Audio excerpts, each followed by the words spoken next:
welcome to New Gameplay. Today I am Kyle Hilliard here with Marcus Stewart. What's up, Marcus? Hey, I recognize this game. Yeah, this is Brothers, A Tale of Two Sons, the remake that's coming out, which for me, I haven't been following this game super closely. I was really surprised when they announced it. This is not a game I pegged as one with a remake ready, if that does that make sense? You know, like I like this game a lot. To be clear, I really like Brothers a lot. Yeah, but same. It's just not one that I was like, oh yeah, they should remake that. Does that make sense? It's just like it was a really great little charming indie game with a great story that sort of kickstarted the career of Josef, who went on to do It Takes Two. This is his first game. Yeah, the Oscars' number one enemy. Right. And it's just like one of those games. It's like dialogue free, and you control these two brothers with each control stick, and the whole game is like coordinating with these two guys. If you're not familiar, if you've never played the original, it was an Xbox Live arcade game, which is like sort of, I think, dates it to a certain degree. I mean, it came out 10 years ago. It was 2013. Oh my gosh, was it really? Yeah. I have a good memory of this game because I was like, oh, it looks cool. It looks like a sweet little puzzle game. And I don't want to spoil anything, but I was really taken by the narrative, which was impressive because, well, continues to be impressive because it is not a game with like dialogue or on-screen text, really. Right. The gameplay moments that are particularly key come late and are really connected to gameplay. It is like one of the best examples of using gameplay to sort of tell a story and get you emotionally invested. Maybe I'm talking on my butt, Marcus. I don't know if you feel similar, but I was really blown away by this game when it came out a decade ago. No, I really love this game too. Like, I thought the story was good and it's very emotional at points. Like, the idea of the story is that these two brothers are trying to help their sick dad. So, like, I think they're setting up now where the guy's like, hey, if you go to this, like, tree, maybe there's a cure for them. So just kind of sending them off on their adventure because they've already lost their mom.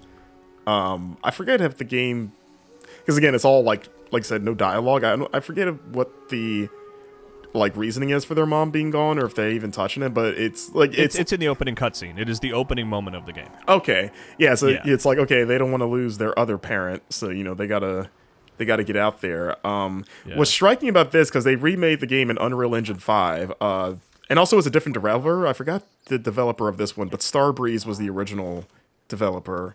Yes. It is weird seeing the brothers look closer to like realistic, because in the original game they had like they just looked a little bit more whimsical, you know, like their hair and all that stuff. Whereas now it's like, they have like real looking hair. Like, you can see every individual strand. Look at like you can details in see their the fabric in their clothes. And stuff. Yeah. But they still have sort of like somewhat maybe like stylize the like proportions and faces. But I think the big thing, and I don't know if you got to try any of this, is that there's 2-player co-op in this version, which in the original game it was single player only. That was like the big thing. It's like a single player co-op game. But now they added 2-player co-op, so they turned it into the thing that I think a lot of people that weren't following it closely assumed this game was. And I'm curious to see how that changes things in terms of just the dynamic and the feel. I definitely want to try it, but I don't know, there was like a certain charm to having to navigate two characters with, like, you know, on your own with each stick, right? Like, it kind of added a layer to the puzzle solving on top of just like solving it, but then you sort of had to have the dexterity to pull off the things that they were asking of you. But now that that's pretty much not a factor anymore, when you can have someone else be the other brother.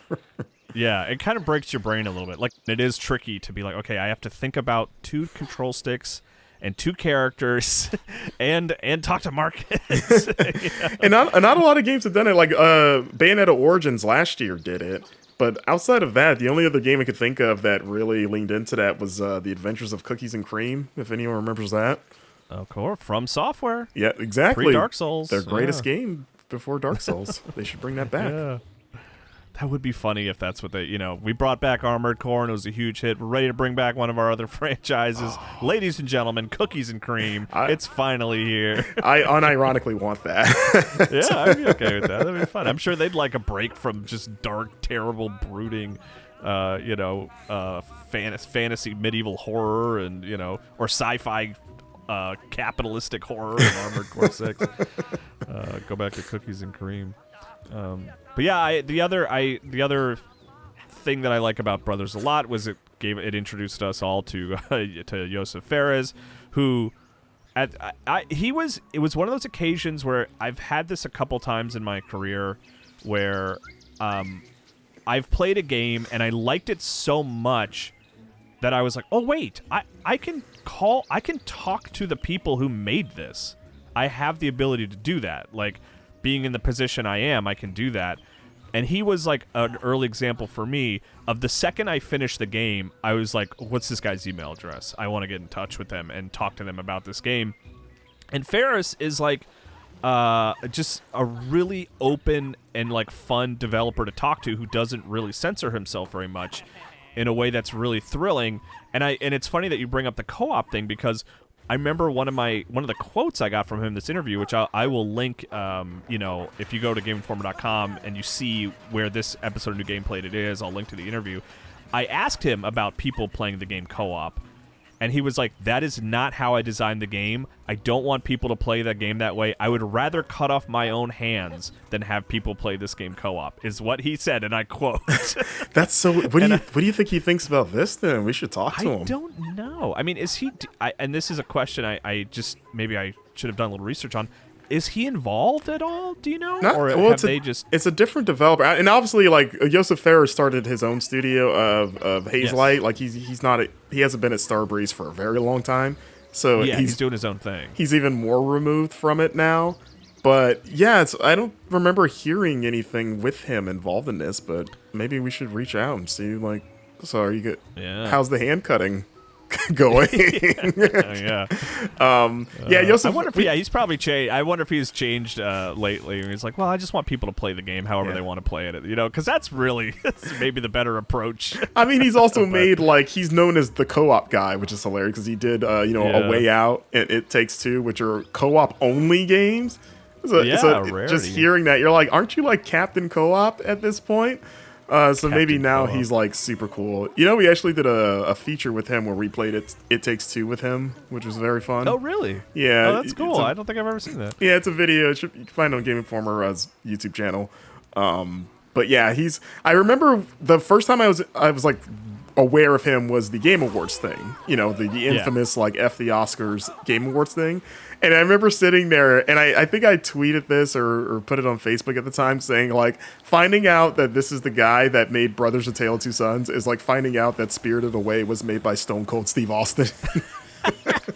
I know, because Brothers is such a sad, thoughtful, sweet little game that's really both heartbreaking and sort of heartwarming at the same time. And it is funny that he is that Mr. F the Oscars created this game.